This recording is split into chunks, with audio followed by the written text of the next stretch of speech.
All right, Shalom, Shalom, Shalom. First and foremost, I'm going to say call on Yahweh, Ba'ashem, Yahweh Shai, Ba'ashem, Rakakwadach, giving all praises to Yahweh, Ba'ashem, Yahweh Shai, the King of Kings, the Lord of Lords, the God of Gods, giving all, giving much love to his only begotten Son, Yahweh Shai, who the world ignorantly calls Jesus Christ and other names that don't have no power. And much love to the beautiful chosen children of Israel, the elect, whoever they may be among the children of Israel. Much love to you. Much love to the prophets, aka the Akim, the brothers that's in the word, that's doing everything in their power to push the truth, and mainly the brothers of the new covenant. Much love to you, brothers, that's doing it with a sincere heart and reenacting the um, dang, I had a brain for it. But they reenacting everything that the prophets did in the past. Much love to you, brothers. Shout out to the beautiful sisters, the Akwaf. It's not too many of you sisters, and whether you got a man or not, you still fear the law, statutes, and commandments of Yahweh Shem Shai. You listen and you learn in silence. And today's title is um, today's title is I'm thinking of one right now off the dome. um, Hurry up and rush to make this video. But today's title is not to worship, not to worship they holy days or they Sabbaths. So we can get that quick Bible verse as well, because we all know today is Thanksgiving's Eve, and just seeing a bunch of people breaking their necks to get extra food and to get ready to throw parties and to throw feasts, and thanks of something that was actually an atrocity, that happened on this day, and it was real bad. So it's kind of like, since since Yahweh Shem Shai pulled the veil up and allowed those of us to learn the truth, some people knew this already, but for those of us that didn't know this, you know, um, we know, and we no longer having a desire to participate in these reenactments or this worship. Now, the reason why I put this picture up right here is because that is an entirely, that is what our people are worshiping. They worshiping the beast, and they don't, and they don't really realize that.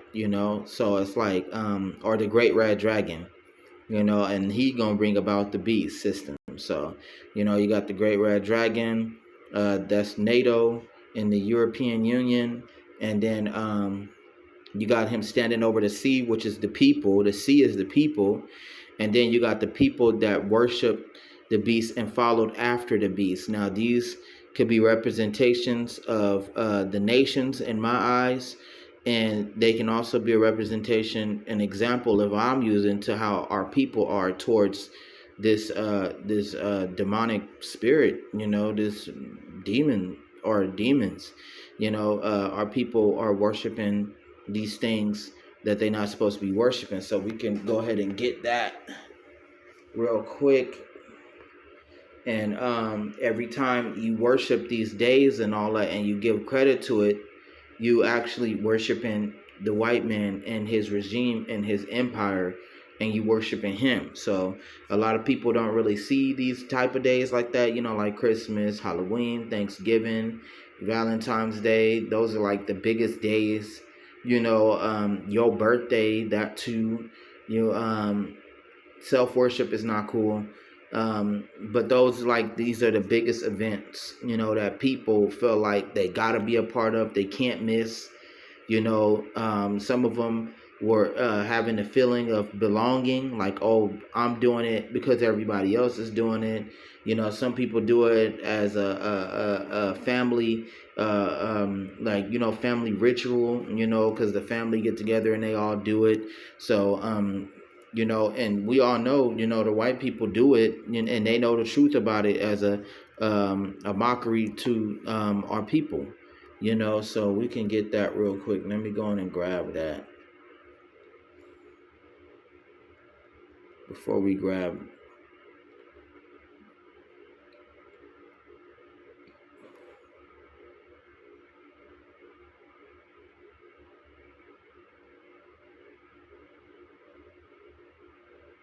Oh, sure. AI pulled it up just fine. It says the truth about Thanksgiving is that while in 1621 harvest feast was a real event between the Wampanoag people and the Plymouth colonists, many of the modern myths surrounding it are inaccurate. This initial feast was the moment of an alliance, but it was followed by centuries of conflict, displacement, and violence against Native Americans. It says the modern federal holiday was officially established by Abraham Lincoln in 1863, with Congress later standardizing it to the fourth Thursday in November. So we can actually I'm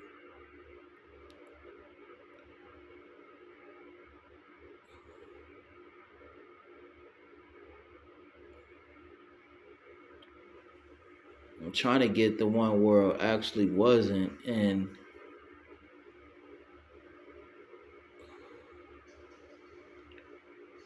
it's a better description because that's what AI said. So we trying to get a better description of this wickedness and how it happened.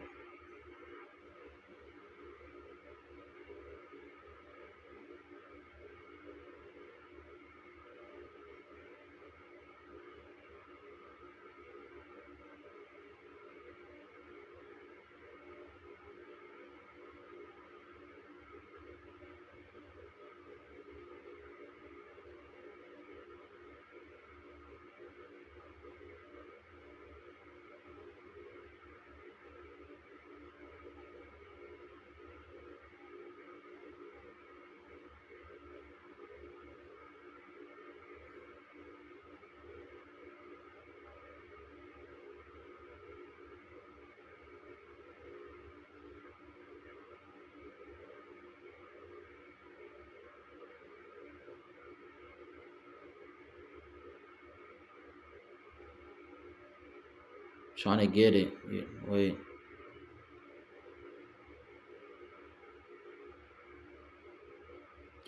All right, we can read from the top.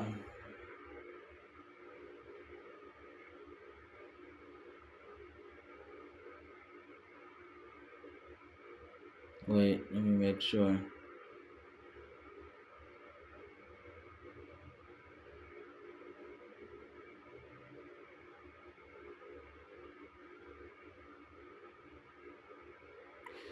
This is saying it says the true and dark history of Thanksgiving. It says although many Potawatomi people and others across the United States celebrate Thanksgiving, the factual history behind the holiday is something less to be thankful for, while communing with loved ones and showing appreciation for the bounties and gifts provided is one positive aspect of the holiday national holiday. Teachings of false narratives, if its beginnings perpetuates colonism and ignores more than 400 years of atrocities committed against Native Americans and First Nations people. It says it disregards the centuries of brutality against Native Americans and chooses to take this one tiny snapshot. And in the world of social media, it puts all the pretty filters on it so that it doesn't look like the way it truly did, said Dr. Kelly Mosteller, Citizen Potawatomi Nation's Cultural Heritage Center Director.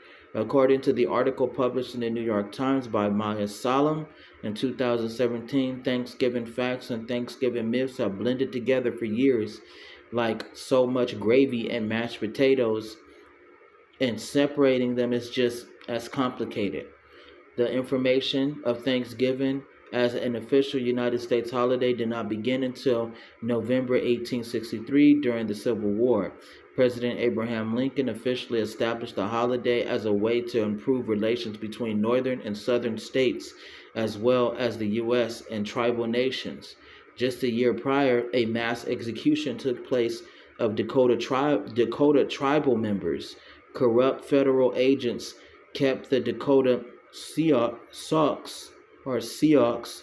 from receiving food and provisions. Finally, at the brink of death from starvation, members of the tribe fought back, resulting in the Dakota War of 1862. In the end, President Lincoln ordered 38 Dakota men to die from hanging, and he felt that the Thanksgiving offered an opportunity to bridge the hard feelings among the natives and the federal government. And the rumor has it that Abraham Lincoln really didn't care about us being in slavery or about these people. That's the rumor. Like, they try to make it seem like he was like some hero, or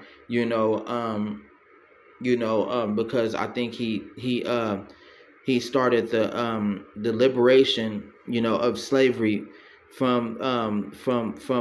he started the liberation of slavery from the white man, and actually set us free. When rumor has it he didn't even care about that. He didn't. President Lincoln was actually, rumor has it he was actually against all of that. So it says, it was a propaganda, Dr. Mosteller explained. It was to try and build this event so that you could not have a deeper narrative about community and building and coming together and shared brotherhood and unity. It says, while the Thanksgiving celebrated today may not have complete factual roots, Native American, Europeans, and other cultures across the world have held festivals and special meals in gratitude for bountiful harvests and to reflect on the past year. Many across Indian country continue these traditions by simply sharing a meal with friends and loved ones without referencing it as a true Thanksgiving. A lot of people don't acknowledge it as Thanksgiving. They say, I'm going to get together with my family and it's going to be about sharing the meal, but we're not going to acknowledge the Mayflower and the Pilgrims because it's holding up this false moment of friendship and completely disregarding the genocide and the mass land theft and the brutality of all Native peoples experience. Dr. Mosteller said, for real, this is true because this is the truth about what you're worshiping, this wicked holiday today, or tomorrow per se, because today Thanksgiving Eve and you got tomorrow is Thanksgiving. So they try to cover it up with family.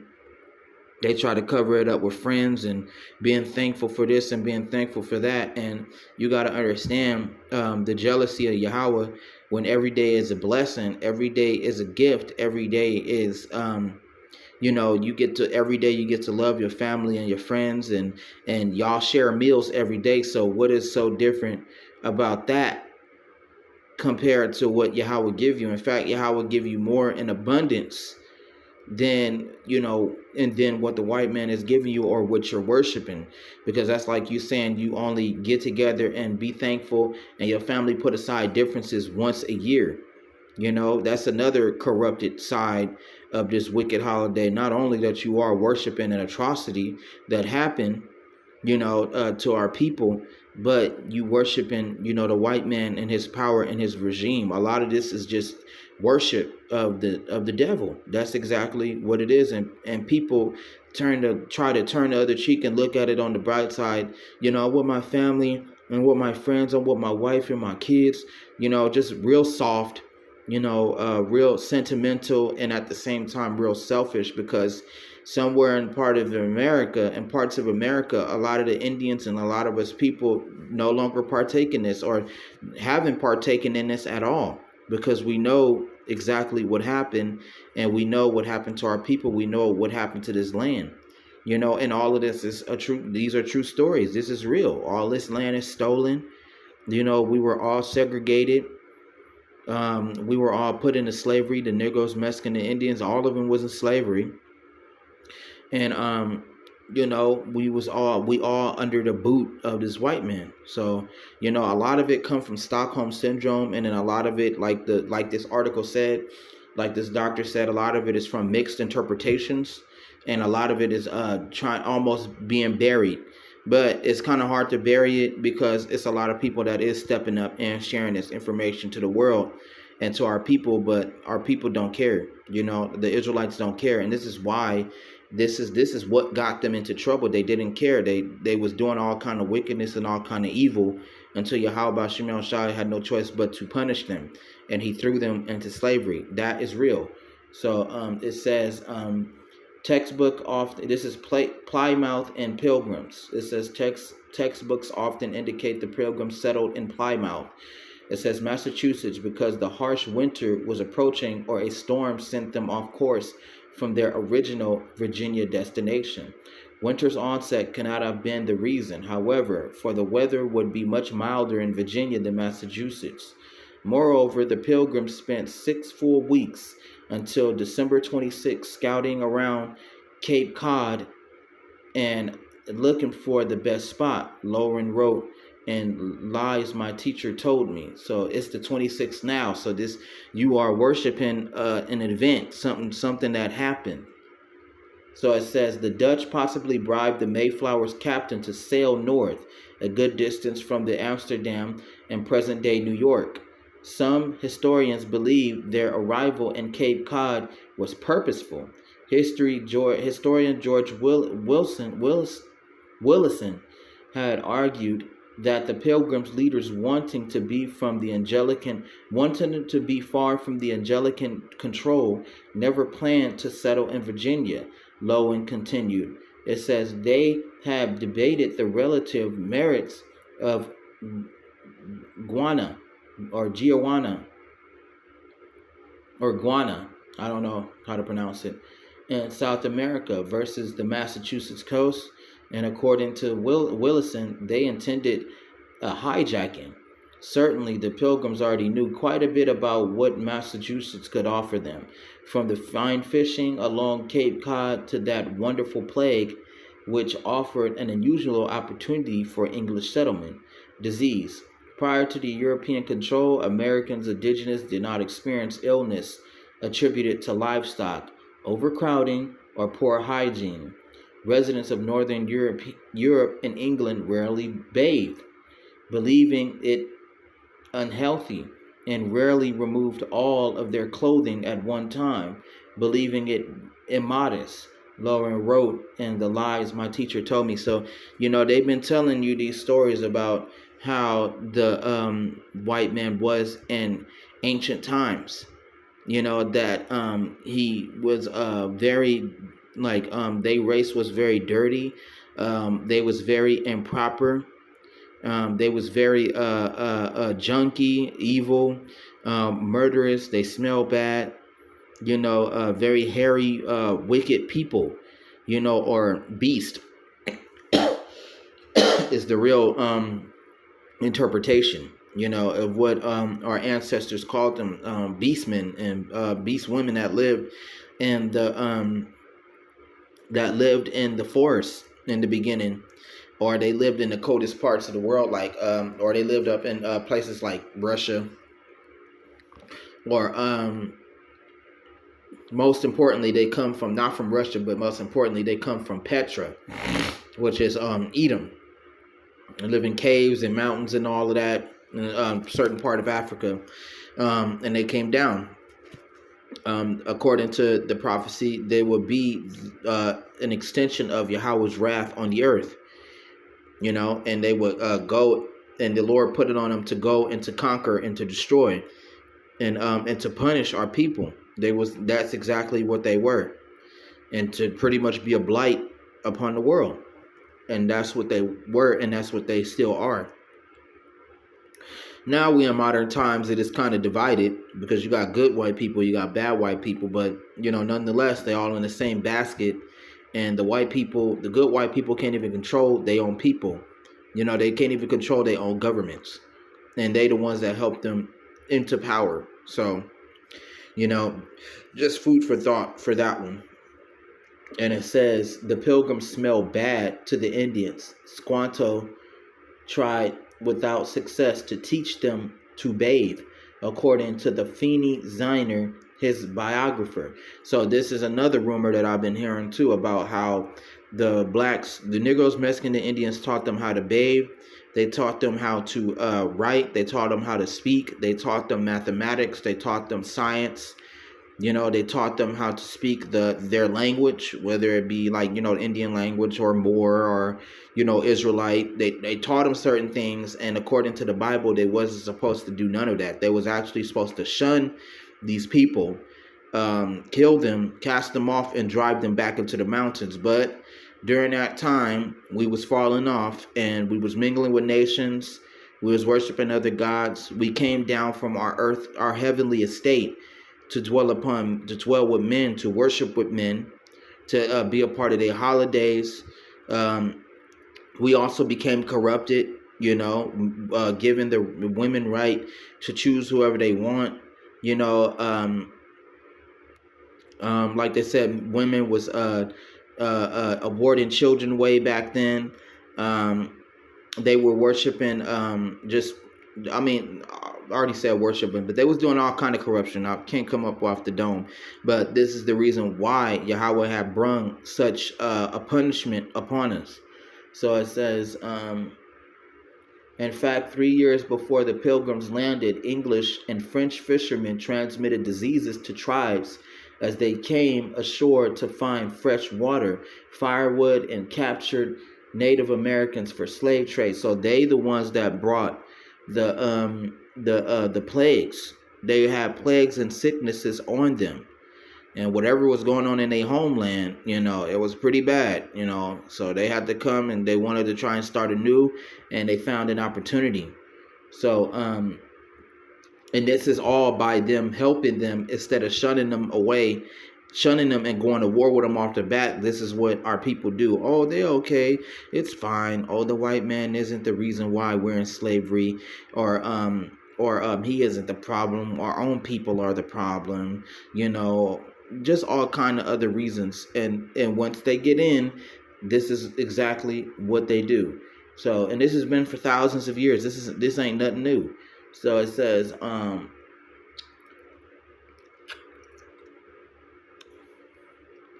says, firewood and captured Native Americans for slave trade. So they was already attacking them and ambushing them off the rip. And on top of that, they had all different kind of diseases. They could have had warts. They could have had nasty ass pneumonias, colds, lice, ticks, all kind of things, because these people did not bathe. These people did not take care of themselves properly. So they in the past, they probably looked like monsters. They in clothing, that's demonic. But you got to really think like that. Rotten ass teeth, keloids on their eardrums and their ears. Ugh, there's a lot, man. It says within 3 years, the plague wiped out about between 90 to 96% of the inhabitants of coastal New England. Native societies were devastated. It says only the 20th person is scarce left alive, wrote Robert Cushman, an English eyewitness, recording a death rate unknown in all previous human experiences. Lowen wrote, meaning that this was one of the worst atrocities to ever happen to the children of Israel when the Lord struck them. Yahweh used Esau to strike us. Esau was the whooping stick. So it says, those who did survive left their communities to join others, bringing the illness along with them. This caused many Native Americans to perish, even though they had not encountered Europeans. Once the Pilgrims did arrive in 1620, the epidemics across Indian country were far from over. They brought more plagues. It says, throughout history, religion has served as many, as a means of justification, and for the English separatists, it was no different. They believed the widespread death and devastation of Native Americans due to the disease was divine providence from Yahweh, willed them to take over the land. See, they even knew the truth. They knew that the Indians were the children of Israel. The Bible is old, man. Bible been translated. They knew the truth, and they knew exactly what they were doing. And they knew that Yahweh Shem Shai sent them on our people to strike them for their ways and for what they were doing and their corruption, and for them worshiping false idols. And like they said, they left their angelic estate and came down to the level of men. And that was even worse by welcoming them in. That was another example of them leaving their estate, because they should have been as the gods they are, ruling over them and sending them and sending them back home and putting them back in their place. But instead of them going to war and them being kind and being nice to everybody and to other nations and other races of people, mingling with them, that's exactly what we got. That's what we receive. It says by the time the native populations of New England had replenished themselves to some degree, it was too late to expel the intruders. If colonists had not been able to occupy the lands already cleared by the Indian farmers who had vanished, colonization would have proceeded much more slowly. If Indian culture had not been devastated by the physical and psychological assaults it had suffered, colonization might not have proceeded at all.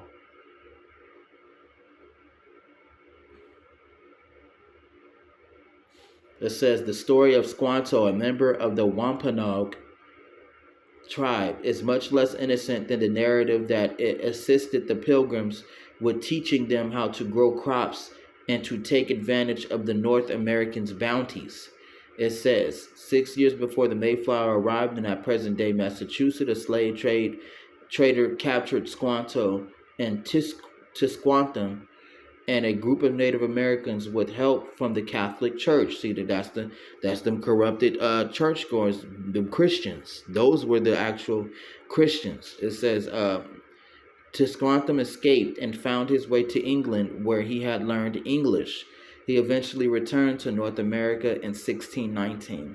While Tisquantum was overseas, New England's indigenous experience was a monumental death rate, with some communities losing nearly every tribal member to the decimate effects of European diseases. Oh no. It says, upon returning to North America in his village of Patuxet, Tisquantum found only piles of bones of his fellow tribesmen killed by the plagues. Damn. He realized he was the sole survivor of his village. The illness spread so quickly that many local tribes never had time to bury their dead. And Yahweh does explain that too, that you shall be cast out as dung in the street. He was the remnant of his time. Like I said, one man of a city, two of a family. Yeah, this is a real thing. This is real. It says, where Tisquantum village once thrived, the Pilgrims established Plymouth plantations, meaning that the ones that did survive was in slavery. They had taken over everything. During this time, the Wampanoag lost up to 75% of its people, while nearby enemy tribe, the Narragansett, did not. Wampanoag leader Massasoit saw the Pilgrims as possible allies against the Narragansett due to his English-speaking abilities. Massasoit used Tisquantum as a translator, though the Wampanoag leader did not trust his fellow tribe member and held him as a prisoner. See, because we was divided, and that's another problem with our people. Our people are divided, so they can't stand when they divided. Like it says of Satan versus Satan, how can he stand? He can't stand but have an end. It was the same for the Israelites. They were all divided. They didn't get along. They had their differences. They was killing each other. We was at war with each other. So there's no way we could have withstood these guys in these times, in these ancient times. And still, right now, at this moment, it's a lot of division between the Negroes, Mexicans, and the Indians, and it's a lot of racism that shouldn't exist, and different beliefs. Like, for the Hispanics, like, I don't understand them. Like, they have Hispanics that are dark-skinned like us, and yet they are racist towards black people. How can you be racist towards them when a great majority of your people are black? That's because those are the people. Not all of the Hispanics, but it's a majority of Hispanics that worship white supremacy. And they believe that the lighter you are, the better you are, and that's not true. Because right now, the white man is on his last leg of his empire. And right now, I've been hearing a lot about death rates. A lot of death rates Their people are no longer mingling with each other. Some of them are dying by disease. Some of them are dying by corruption. Some dying by depression. Some dying by too much pressure. Hearing stories about how white men, he get his American dream, he get what he want, and then when it's too much pressure, or it gets old, he get up, grab the old shotgun over the fireplace, and he kill his whole family. Kill his whole family and himself. Been hearing too many stories about that, and just knowing stuff like that is just it's all a part of the truth, man. It's all a part of it. It says, I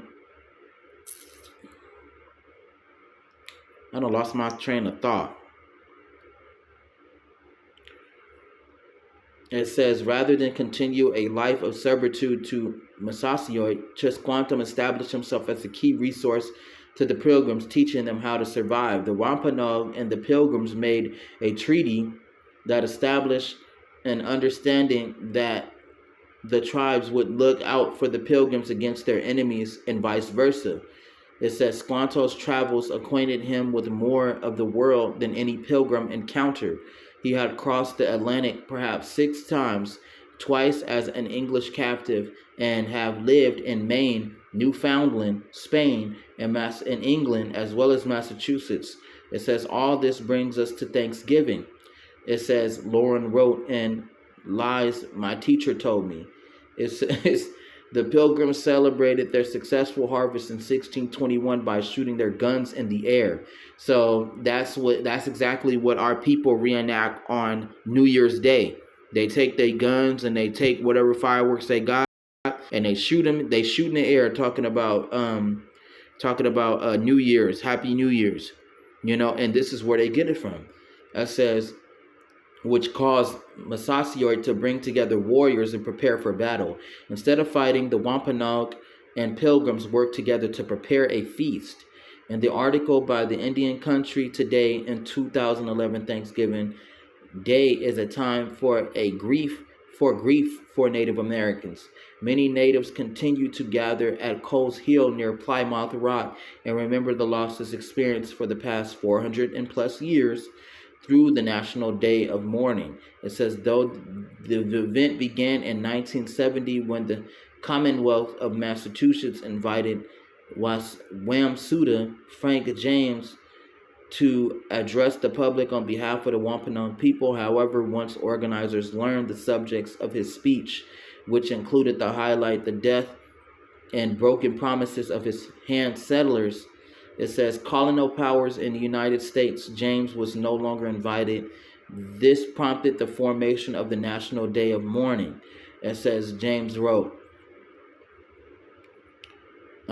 We don't have to go no further, but at the end of the day, that is one part of it. And then the other story is what I heard is that they were actually ambushed during when it was given Thanksgiving. They were actually betrayed by the Pilgrims and ambushed by them, to take over their land or to kill them. And however, that is the true depiction of the Thanksgiving event. And it's just not to be worshipped. It's real dark and it's real bad. We can get some Bible scriptures real quick.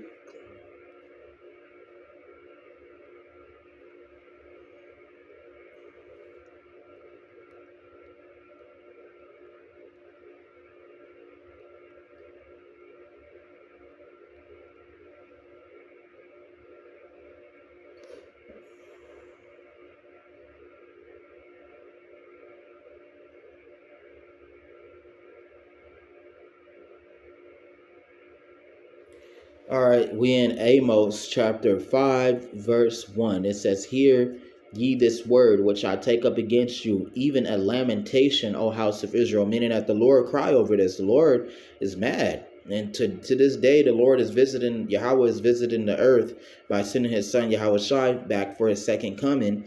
And, Michael and his angels, and this is what they watch. This is what they're seeing. It says, and this is Yahweh talking to them. These are up-to-date warnings. These are fresh warnings. It says, the virgin of Israel is fallen. She is no more. She shall no more rise. She is forsaken upon her land. It says, there is none to raise her up.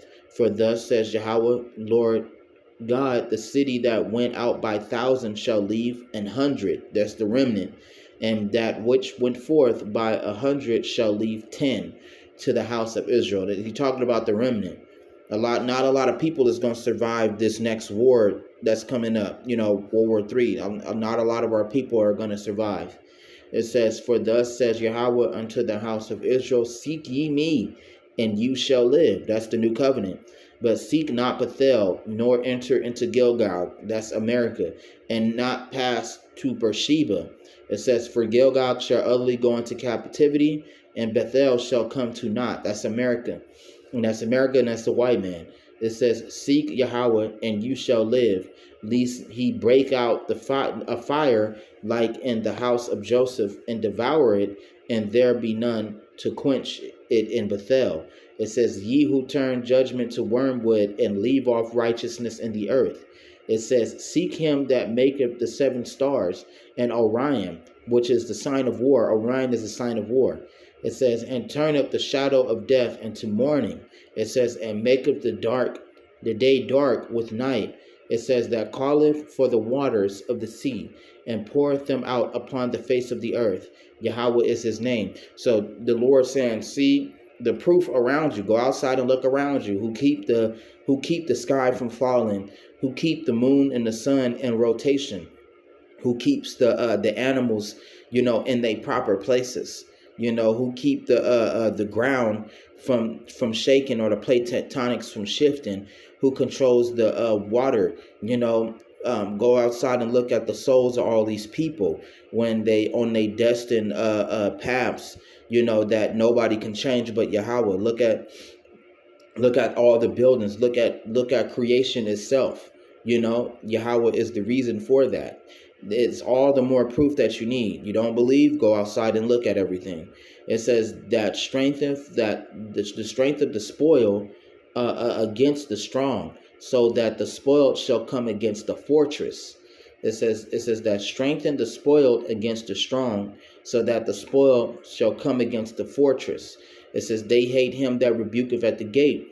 They abhor him that speaketh uprightly. That's the prophets. Because the prophets going to tell you the truth about yourself, and going to rebuke when everybody think they for Yahweh and for the Lord. These different races of people, that call themselves Christian, or they talk about they worship God, they must be worshiping some other God, because they don't belong with Yahweh. A lot of these people are being denied. A lot of these nations are telling, these prophets is telling these nations they cannot be saved. They telling the white man who he really is. They telling our people that they need to change. You need to get rid of sodomy. You need to get rid of female dominance. You need to put your desires aside that are wicked, like drugs. Stop killing each other. Stop hurting each other. You guys need to unite. Come together, come into the new covenant. This is exactly what the prophets are saying. And this is how they rebuke at the gate, because a lot of our people don't want to change. They like everything the way it is. And everything the way it is just not right. So it says, for as much therefore as your treading is upon the poor. So Yahweh switches from talking to our people to talking to the white man. He switches. If you hang on, the truth, he starts to switch. This is the moment where he switches his attention to the white man, because he knows that the enemy understands the message. He knows that they're reading the message. He knows that they know these books. They know the breakdown. So it says, for as much therefore as your treading is upon the poor, and ye take from him the burdens of wheat. That's what we was just talking about. The Indians taught these foreigners farming, and they killed them, and they took over their lands. Like the smallpox blanket. One of the white people had smallpox, gave the blanket to the Indians, and it turned into a demonic outbreak, which decimated them by millions. So it says, So it says, for as much as your treading is upon the poor, and you take from them burdens of wheat, you have built houses of hewn stone, but you shall not dwell in them. You have planted pleasant vineyards, but you shall not drink of them. So could go into the grain of rice in the skin, meaning that once he establishes his restart. Once he establishes his restart and get all these people under his regime and his rebirth, he's not going to be able to reap the benefits from that. Yahweh is not going to allow him to complete his new empire, and he's not going to reap the true benefits of world dominance. So it says, you have planted pleasure vineyards, but you shall not drink wine of them. For I know your manifold transgressions and your mighty sins. They afflict the just. They take a bribe, and they turn aside the poor in the gate from their right. It says, therefore the prudent shall keep silence in the time, for it is an evil time. We're coming closer to the evil times. It says, seek good and not evil, that ye may live. So Yahweh, the God of armies, shall be with you, as ye have spoken. Hate the evil and love the good. It's that simple. And establish judgment in the gate. It may be that Yahweh of hosts will be gracious unto the remnant of Joseph, the children of Israel. And the remnant is saying that not everybody is going to believe the message. Not everybody is going to want to be saved. But for those of them that do, they are considered the remnant. It says, therefore, Yahweh, God of armies, thus Yahweh saith, wailing shall be in the streets. It says, and they shall say in all the highways, alas, alas, they shall call the husbandman to mourning, and such as are skillful of lamentation and wailing, because on boards they're going to be so intense. You're going to be seeing people crying in the streets, people scrambling for help, people talking about, why is this happening? This is all a dream. People like, oh, you're crazy. This is just something that's going to happen and it's going to pass, when it's actually real time, permanent damage. Ain't nothing when this happens, when the crash comes, when the dollar is no more, when we truly at war, ain't nothing going back to where it used to be. We are in transition of power. We are in the collapse of one world and the rebirth of the next. So a lot of this stuff that y'all talking about, like all these holidays and all that, ain't all this gonna fall with the system. All of it is gonna collapse. And it says, and all the vineyard shall be wailing, for I will pass through you, says Yahweh. That's scary. The Lord is going to really, he's going to start killing. He's going to start slaughtering. He's going to start murdering even our own people that don't believe in the new covenant, our own people that don't know his name, all the people that cast him aside, all the people that wanted to be in the world and worship and have change their genders, change their sexualities, all of our people who sold out to keep our people under, all of this stuff, that Yahweh is going to pass through them. It says, woe unto you that desire the day of Yahweh. To what end is it for you? The day of Yahweh is darkness and not of light, meaning that ain't nothing good going to come from this. It's going to be one devastating. These times is going to be devastating and demonic. If you're not a part of the new covenant, if you're not acknowledging Yahweh Bashim Yahshua's name, you don't know the Bible, you don't know who you are, or you rejected it, it's going to be bad for you. It's going to be bad. It says, as if a man did flee from a lion and a bear met him, or went into the house, and he leaned his hand on the wall and a serpent bit him. It says, shall not the day of Yahweh be darkness and not light, even very dark, and no brightness in it? It's going to be war. It's going to get extremely heavy. There's going to be such woe on the earth. It's never going to be forgotten. It's always going to be remembered. It says, I despise your feast days, and I will not smell in your solemn assemblies.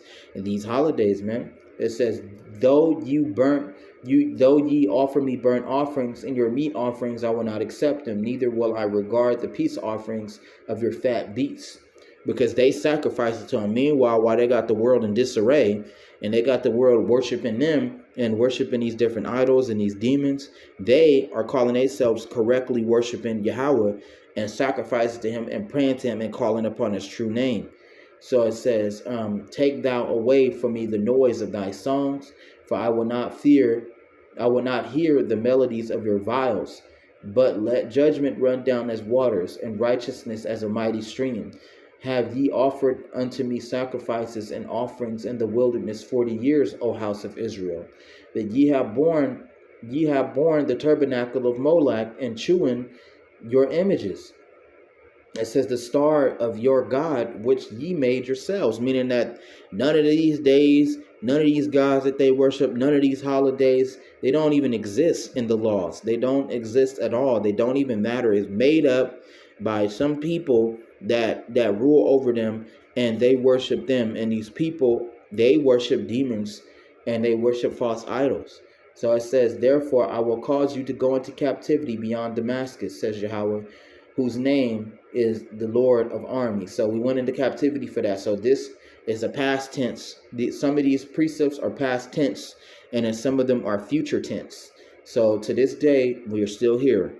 And just thinking about the stories and thinking about how Yahweh would deny all this, and our people can move past the Bible and just skip the Bible and ignore the laws and ignore the truth and what Yahweh has to say, is all a part of prophecy. It's the truth, but we all can't be united. Yahweh is a balance between light and darkness. So he's like Yahweh Shai said, I did not come to bring peace, but division. So we can get that, and I will close out.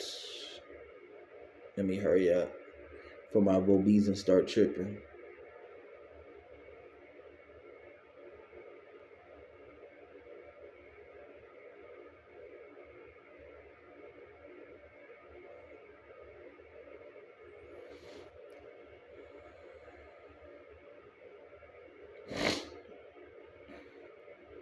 This is Matthew chapter 10, verse 34. It says, think not that I came to send peace on the earth. It says, think not that I came to send peace on the earth. I came not to send peace, but a sword. So it's going to be a lot of war, a lot of division. So let's go straight to that 34 real quick. It says, for I have come to set a man at variance against his father, and the daughter against his mother, and the daughter-in-law against her mother-in-law, and a man's foes shall be they of his own household. So all of our beliefs and our ideologies, it's in a way, it's like a curse. One of the curses that's set upon us is division, to be against one another, to never truly come together. Unless y'all all agree under one banner, which is Yahweh Hashem Yahweh Shai. But that's hard to do. Why? Because everybody has their own ideologies. Everybody has their own beliefs. And, certain people be having spirits over them. So it makes it hard for us to truly come together. When we all come together, it's always that one in the bunch that start a bunch of mess and to create the conflict. It's spirits in place that makes it hard for us to come together, and that was meant to be on purpose. So not a lot of us is gonna make it. A lot of us is still gonna believe in wickedness. A lot of us is not gonna come under the banner of Yahweh, because that's how the game goes. That's how it's created. Even though, like it says in the Bible, a chance comes upon every man, which is true. A chance. You get a chance to repent. You get a chance to change. You get chances to do better. But a lot of our people just won't do that.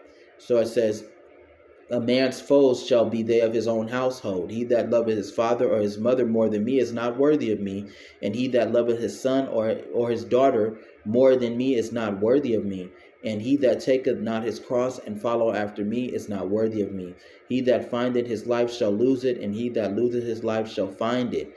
It says, he that receiveth you receiveth me, and he that receiveth me receiveth him that sent me. That's right. Accept the prophets of the new covenant. Accept them. And like I said, that's why a lot of these prophets, they be by themselves. A lot of them are not married, or they was married and they left all that behind. Or a lot of us just don't, or I'm a believer too, but a lot of us just don't have a A lot of us just don't have that connection, or be around our family like that. Even though we do, but in our minds we know that these times is coming, and we not when Yahweh finally give that call, we got to be strong enough to abandon all the stuff, leave this old world behind, including those people. See, if they don't believe, and if they don't want to be with Yahweh, then leave them behind. And that's going to be one of the greatest things. That's going to be one of the toughest trials for a lot of our people, is to leave our loved ones behind. The people that we love and the people that we care for, we got to let them go, to push forward. And, in these times that's coming, it's better off to be on your own than with a bunch of people. I had something like that, a question that I was debating online, because some people was like, oh, during the end of the world, we gonna need each other, but it varies. You would rather be by yourself during these times, if they not, because a lot of them, the truth is gonna be scarce and hard to find, so you're not gonna want to be rolling with a bunch of people that don't believe, and then you got responsibilities placed on you to protect the women with your life, and the children, talking about they are the future. The children, the women don't deserve to fight, even though women been overzealous and dominant, and treating men like crap, that they deserve to be protected and protect the children. And the children are just a liability. They something that's in the way. And all the way from food process, from splitting up food to keeping order in the groups, to choosing who's the leader, or having to deal with the wickedness of people, because people know it ain't no law, so they can, men can overpower the women and attack them. It's a lot of in-world scenarios that you really got to look at, and it's like, in the eyes of the prophets, it's like, I'd rather just be by myself. If I don't find the children of Israel, the children of Yahweh Shem Shai, or the day that I find the camp, then I'm not rolling with anybody. So, because all of that would become something that's in the way, so it'll be better off for you to move on your own than with all these people that don't believe. Now, if you got people that do believe, then that's cool, because y'all know what to do. But, in them times, it's going to be hard to find those people if you're not already with them. So it's going to be a lot of sacrifice. That's all I'm going to say. So it says, and he that receiveth the prophet in the name of Yahweh in the name of a prophet shall receive a prophet's reward, and he that receive a righteous man in the name of righteous man shall receive a righteous man reward. And whosoever shall give to drink unto one of the little ones a cup of cold water, only in the name of the disciple in the disciple verify I say unto you, he shall in no wise lose his reward. That's right. So our duty is supposed to help the prophets, whether by giving them tidings or spreading the word. That's how we help. That's how we look out for one another. I got to start sending more tidings again myself. I've been so caught up. It's like every time I try to make that happen, it's been a blockage. I got to get that out of the way. I have been pretty busy myself and taking care of things. So I got to take care of, I know a prophet that I can give money to, so I'm going to start giving it to him. So probably next week or so, when things are more clearer for me, because I've been going through some extreme changes, I can be able to do that. I'm going to be honest. But as far as I'm concerned, that's the end of the lesson. Calling Yahweh Shem Shai and the name Yahweh Shai, and, do your best you can not to be a part of this shit. Just don't. I cuss. Don't be a part of it. Deny it, because when you look at this picture, this is exactly what you're worshiping. And with that, shalom.